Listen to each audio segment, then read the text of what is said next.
Today we are honoring Michael Krepon, co-founder of the Stimson Center and tireless advocate for international peace and security, by airing a previously recorded episode from 2020 in recognition of his legacy and the significant impact he had on this field. And now, here are your co-hosts for today, Dr. Emma Belcher and Lauren Billett.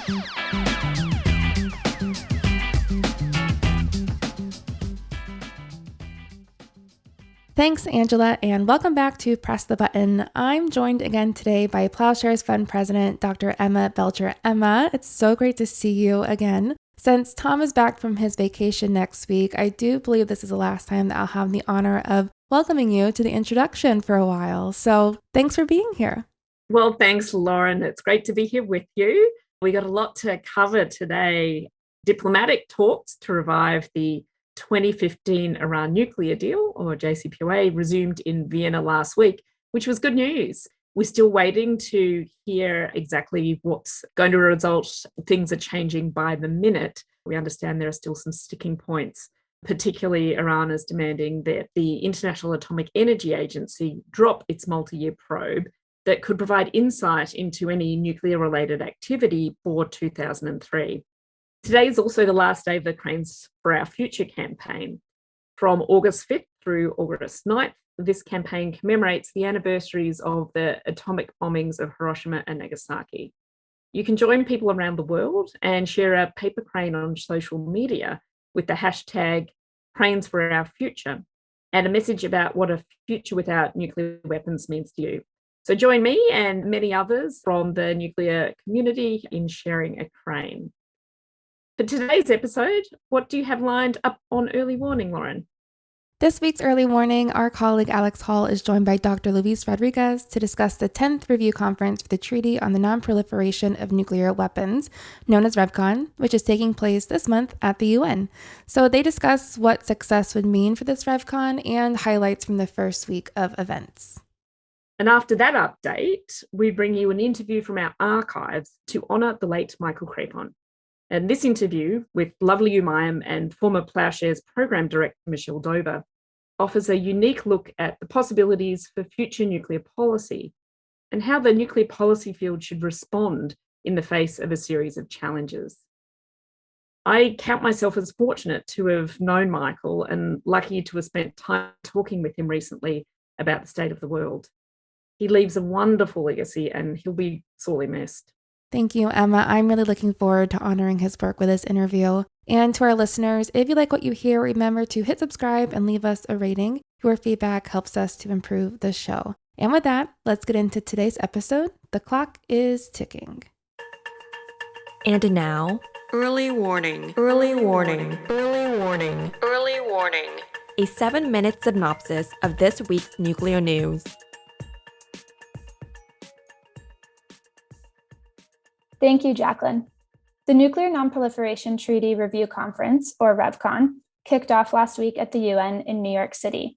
The NPT is a cornerstone treaty of the nuclear non-proliferation regime with the objective to prevent the spread of nuclear weapons and weapons technology, promote cooperation in the peaceful uses of nuclear energy, and to further the goal of achieving nuclear disarmament and general and complete disarmament. The RevCon is held every 5 years and was originally scheduled for 2020, but delayed until now due to the COVID pandemic.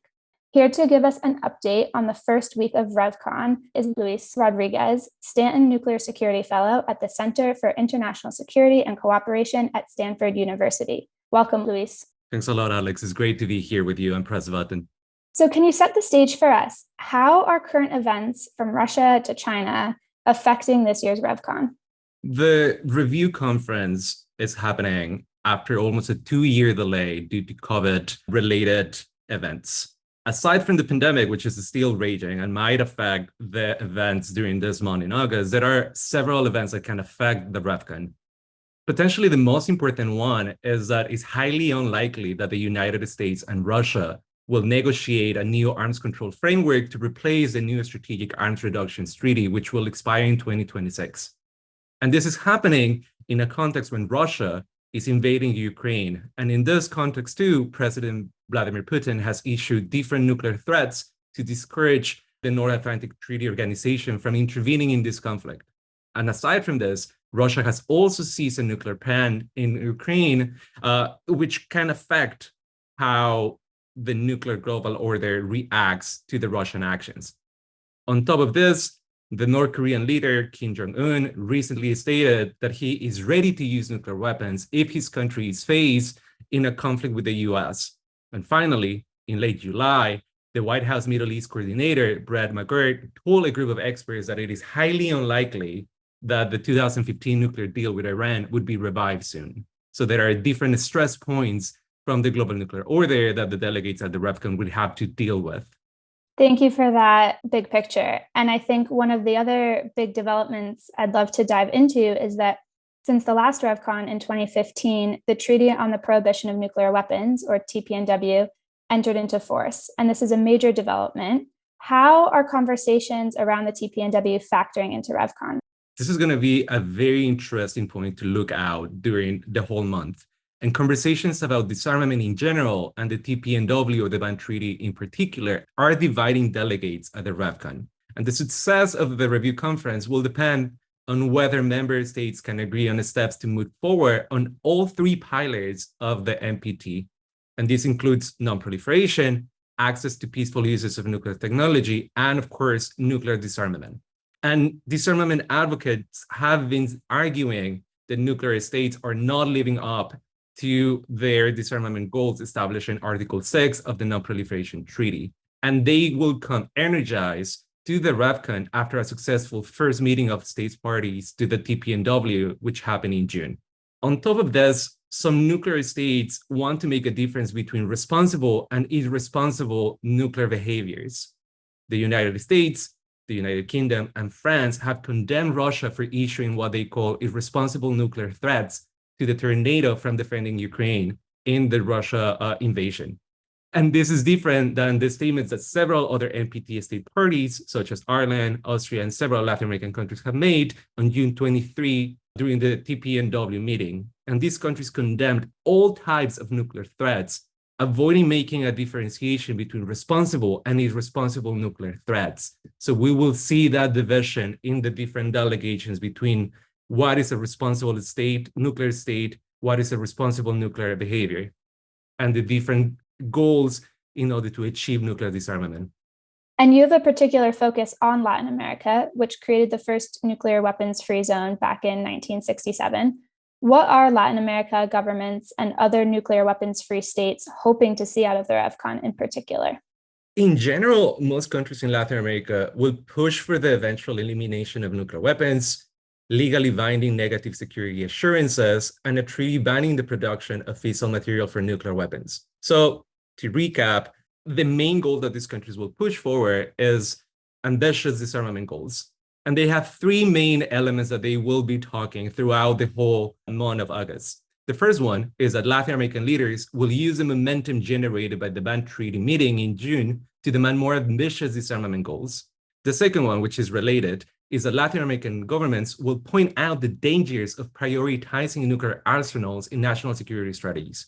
For these countries, the fact that the US, Russia, and China are modernizing, and some of them even increasing the nuclear arsenals, is worrisome, especially because they see nuclear weapons as an element that could create different tensions in the international context. And finally, the third element that they will be pushing forward is that they will use the RevCon to lay the groundwork for good faith negotiations to create a nuclear weapon-free zone in the Middle East. And Latin American countries will come to the RevCon after the meeting in November of 2021, when the Conference on the Establishment of a Middle East Zone free of nuclear weapons and other weapons of mass destruction took place at the United Nations. What else are you and others keeping an eye on that would demonstrate whether this RevCon is a success or failure in strengthening the objectives of the NPT? I think that the main point that we will be looking at the end is whether or not state members can agree on a final declaration. And NPT member states didn't agree on a final declaration due to different views on disarmament objectives in 2015. And they also failed to issue a final declaration in 1980, 1990, 1995, and 2005. So we will see if these countries can finally agree on a final declaration this time. There are also two other points that are worth looking out for. One is whether or not there will be efforts dedicated to risk reduction agreements in line with the provisions of the NPT. And second one is whether or not there will be efforts dedicated to establishing disarmament goals in general, even if these are not the ambitious disarmament goals that ban treaty advocates will be looking for. Thank you so much, Luis. We'll be following RevCon closely and bringing more analysis to our listeners at the end of the month. Really appreciate your insights. Thanks for having me, Alex. Hi, I'm Jacqueline Shing, the Communications and Marketing Specialist at Ploughshares Fund. Russia's invasion of Ukraine has exposed just how close nuclear escalation and nuclear war can be. To meet the urgency of this moment, Ploughshares Fund has launched a donation match challenge to make the largest grants possible to those who are working every day to reduce and eliminate nuclear weapons. Right now, all first-time gifts will be matched dollar for dollar, and all new monthly gifts will be matched at their 12-month value. Or increase your giving and the full amount above your last gift will be matched. Go to ploughshares.org/donate today. And thanks for listening.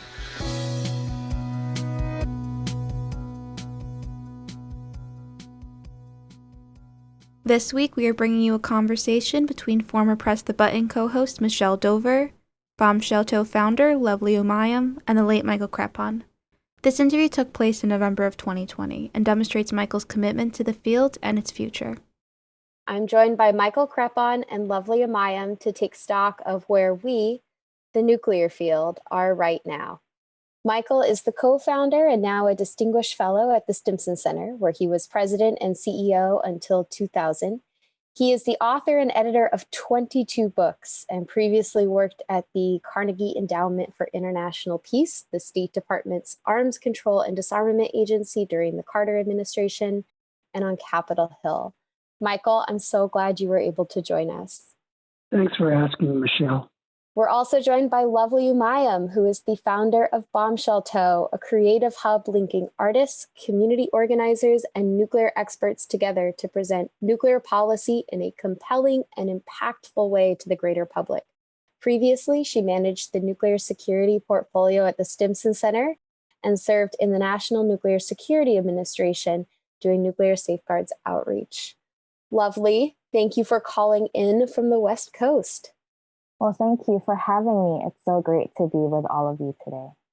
So today we find ourselves at a crossroads. Arms control agreements are in tatters. Nations are modernizing their nuclear arsenals, and we are still awaiting final outcomes in a US presidential election that will determine, in many ways, I think, what is possible for future nuclear policy. And I know that the three of us see these possibilities and challenges through different lenses. So today we're going to discuss what we think the nuclear field should be doing to respond. And we've each brought questions to ask the other two guests. So that actually leads to the question I had for both of you about how we've seen a lot of critiques in the last year or so about what we call the nuclear field, in which I think of as the collection of NGOs, of labs, of those who work in government who are really focused on reducing nuclear risks. These critiques include that the field is too small, too fractured, too white, too elite, too male, too consumed by Cold War problems and only offering Cold War answers. How would you respond? Well, guilty as charged. But do we have a statute of limitations? Because my sense is that people working in the field, it's way different than in my earlier decades working on arms control and disarmament. You two are perfect examples, but there are so many others. The energy, the creativity, a lot of impulses are coming from women in politics at large, in political campaigns, on Capitol Hill, and in this field. We still have a way to go, but it's stunning to me how far we've gone. And Michelle, I want to add, it's important as we recognize our flaws, our limitations, our biases. it's important to recognize how much we've accomplished. And nuclear weapons haven't been used in warfare for 3/4 of a century. Nuclear weapons have been stigmatized so much that they haven't even been tested for over 2 decades.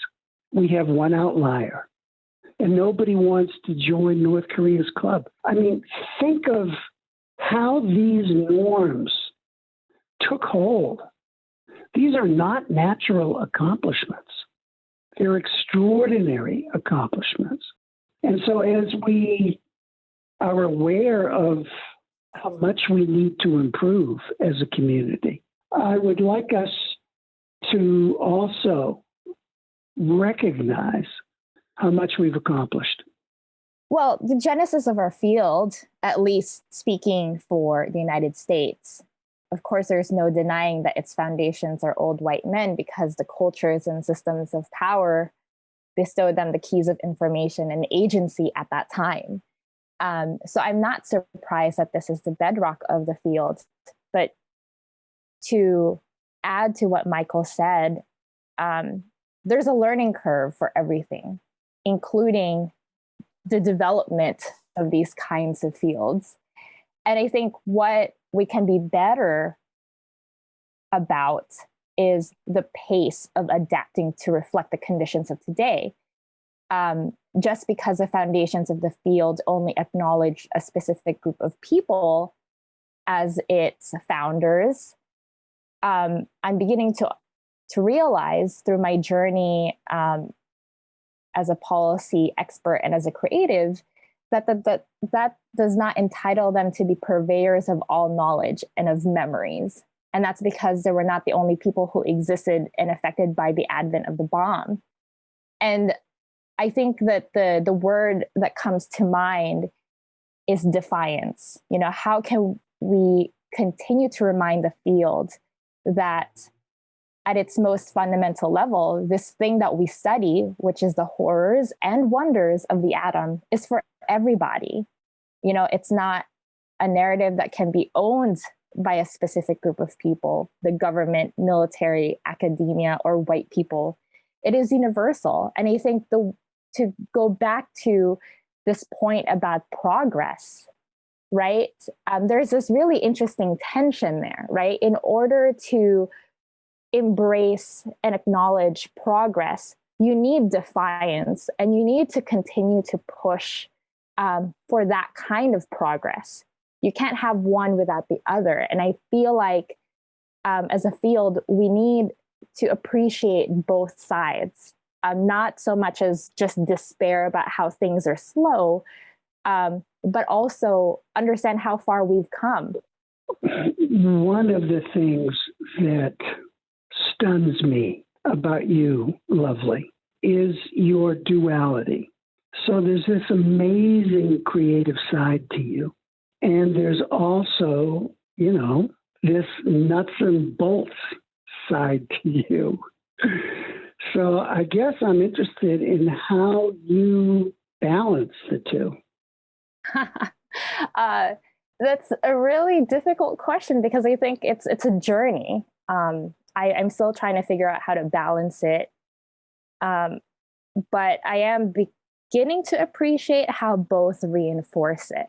I think that the nuts and bolts policy expert part of me is stronger because of my willingness and my receptivity to unique, creative ways of thinking. And then my creativity, I think, gets a lot of rigor in the types of research and analysis that I've conducted over the years. I think one of the things that also has been inspiring is to see how the nuclear policy field in and of itself has been receptive to these types of dualities. I think that I have peers, including Michelle, and as well as you, Michael, and others that want to see this kind of thinking more and more. I'm definitely seeing that in the next generation of policy practitioners, even younger than me, and how they're doing it and incorporating their culture that I may not necessarily understand, incorporating technologies that I'm not well versed in. And so I think that this duality that I have, although I think I'm blessed with it and I'm still continuing to learn from it, I want to see a field in the future where that is the baseline, because I think that that's how we grow as a community. To that point, I am curious whether, or rather, how can we balance the emotions dominant in our field, the anger and hope, in communicating nuclear policy work to the greater public? I'm always struck by the level of secrecy in this field, the amount that goes unsaid, and the disinfectant nature of sunshine. And I think when I think about balancing anger and hope, I think of starting at a place of speaking truth. And this goes for, Michael, what you were talking about of the truths of the accomplishments that we have achieved thus far, and lovely to the truths that you were speaking of how the field itself was formed. And I think by focusing on getting, and I know there's all sorts of debates on, how facts don't interest people, but I think there's a story of the facts and the story of those truths that you put forward. And that is how you balance the anger and the hope. I think my experience in working on nuclear issues is, this obsession with putting forward these facts about treaties, about how many weapons are out there, about, what these safeguards agreements will do for these, very technical purposes. And it leaves out the emotions that go with it. And I think that's where we run into trouble. I think we need to speak these truths, but let them remain connected to the emotions that come from them, and then engage those emotions as a part of it. So you just actually made me remember this interview that I was just listening to. So I was listening to Yuval Noah Harari, who is the author of *Sapiens*. And in this interview, he said something to the effect of that he's attended so many conferences that talk about these facts, right? Economics, policies. But oftentimes these granular conversations lose sight of what it means to live and to understand life, right? Connecting it to the larger questions and the emotions. It's all expertise and not a lot of insight. And I think that really resonated with me, because I think all fields, not just our nuclear policy community, should be better about contemplating and not just being about an expert and being the loudest or most famous. And to me, emotions matter. And I haven't figured this all out, but again, hope and anger are necessary dualities, because what I'm most interested in is understanding how different emotions interplay with each other to get to what I think at the moment is really the goal, which is responsibility, right? How can we engender these emotions to get people to understand that the atom or nuclear issues shouldn't necessarily be championed exclusively or feared exclusively, but treated with respect and responsibility. And that's why I think we need to have these conversations alongside what we talk about in sort of our expert circles, which are about the numbers and the theories and the treaties. We can't leave emotion and communication out. Can I ask another question related to this? I think, what does it mean for the nuclear security field to collaborate with other fields and disciplines? Well, if it's just us, we're going to lose. But if it's us and other issues that we care about together, we can win. If it's just political science or numerology, we're going to lose. It has to be, as you say, lovely. Sociology, anthropology, history, and all the other disciplines. I think, and Michelle, I totally agree with you that while the numbers are important, the stories are really more important and more affecting.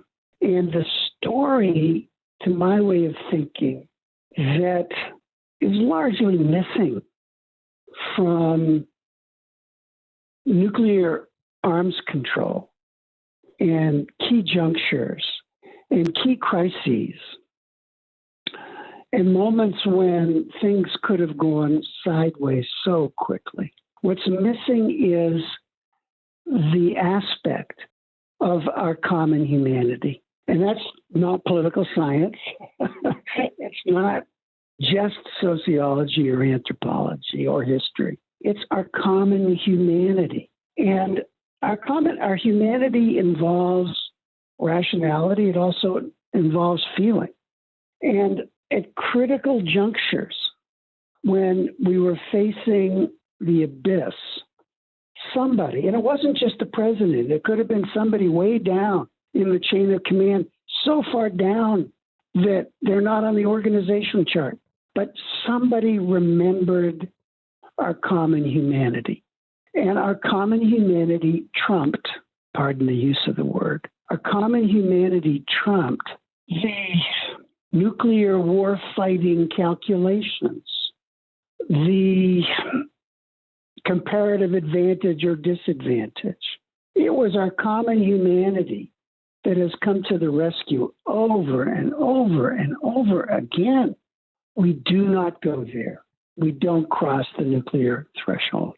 Because once we cross the nuclear threshold, all of our mental gymnastics and calculations are meaningless.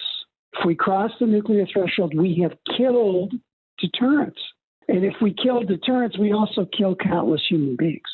I think, however the election comes out, what we know for absolute certainty is that we are so deeply divided as a country. And for our issues, to me, this suggests stepping back and trying to engage in the useful conversations you're talking about. And you don't engage in them if you come in with the answer. I think we have to start all over again with first principles, discussions, respectful discussions about first principles. Because deterrence strengtheners tend to think that safety comes with having unfettered arms making. And you stay ahead. You seek security by staying ahead. And our community sees it totally different. We see dangers in that course because deterrence without arms control is really dangerous. Deterrence is supposed to be dangerous, but we also know that deterrence breaks down. So let's talk together. Let's reason together if we can. How do we seek safety in a world of danger? And not just our danger, but our danger overlaps with other people's danger, certainly overlaps with environmental danger, public health dangers. I'm sort of on that wavelength as well. Returning to first principles have been really comforting this year, especially with the pandemic. One of the struggles, and perhaps others in the field may feel this way, it's very difficult to hold and completely care about, an imagined nuclear catastrophe in the future when we are all sort of struggling to survive a pathogenic crisis. It's very difficult to juggle multiple existential crises. But what has been illuminating is returning to questions about what is security? What does it mean to secure each other and oneself? And seeing how that manifests in sort of our day-to-day living as we're all sort of still in isolation, grappling with the uncertainty of the election and what does it mean to secure democracy and a sense of freedom. All of it is tied to one another. And I think in some ways, this year, as difficult as it has been, gives us the opportunity to pause and think about that through line. I think that question about what makes us safe, clearly that's the debate we need to have. And Michael, as you're talking about, that's the conversation we need to have at minimum here in the United States, among various groups of people, because I think there's different concepts of it. And it's so exhausting to live in fear. No, I mean, having lived all over the United States and seeing how people think about security differently, it is exhausting to always be on your guard.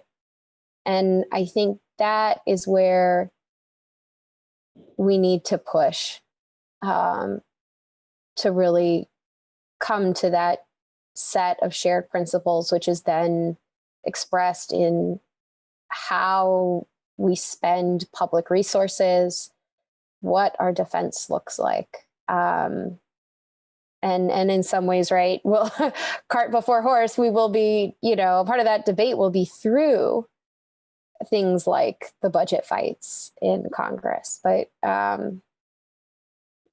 budgets are not about numbers. They're about values. So I think that's where we'll need to see the work. So we're just about at the end of our time, but I had one last question, in part prompted by Michael, your point about how far we've come.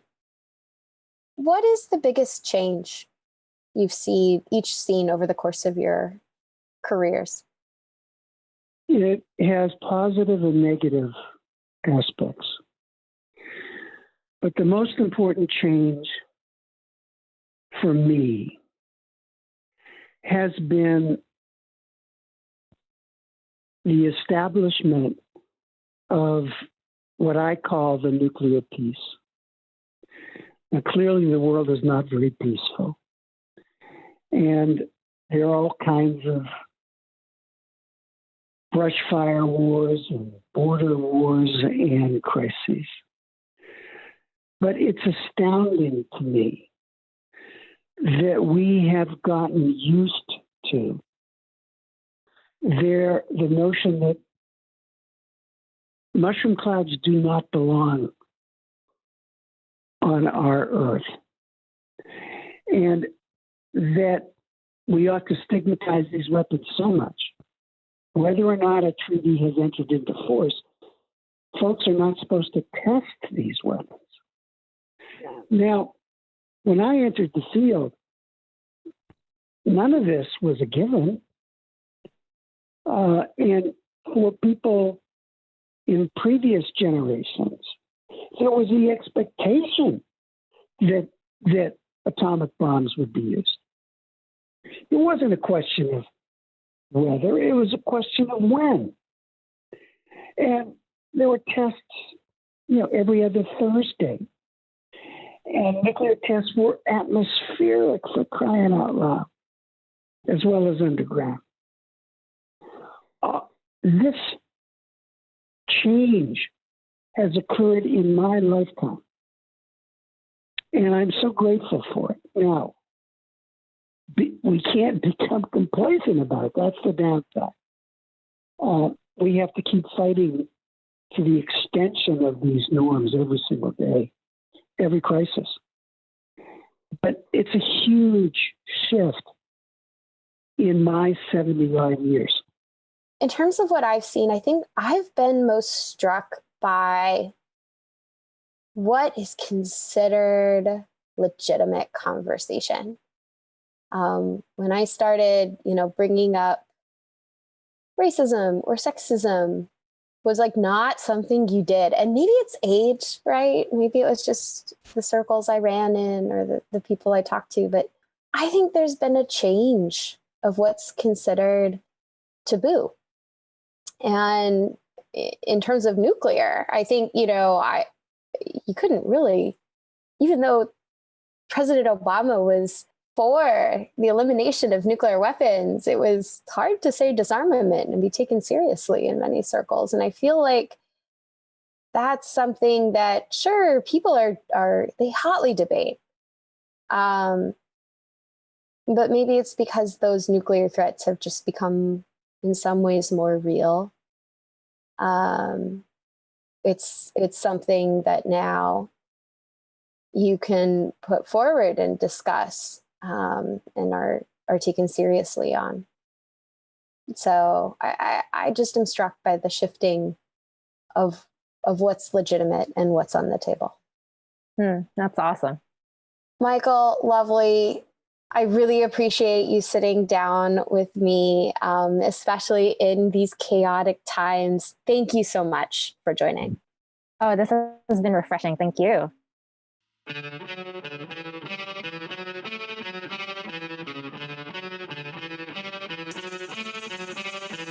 Thanks for listening to Press the Button. This podcast is produced and edited in Washington, D.C. by Lauren Billett, Angela Kellett, and Alex Hall. Audio engineering in San Francisco by Jacqueline Shing. Our theme song is by Lyrics Born and Poets of Rhythm, sampled with kind permission. Additional music by San Francisco-based bands 17 Evergreen and the Society of Rockets. To continue the dialogue and support our work, visit ploughshares.org.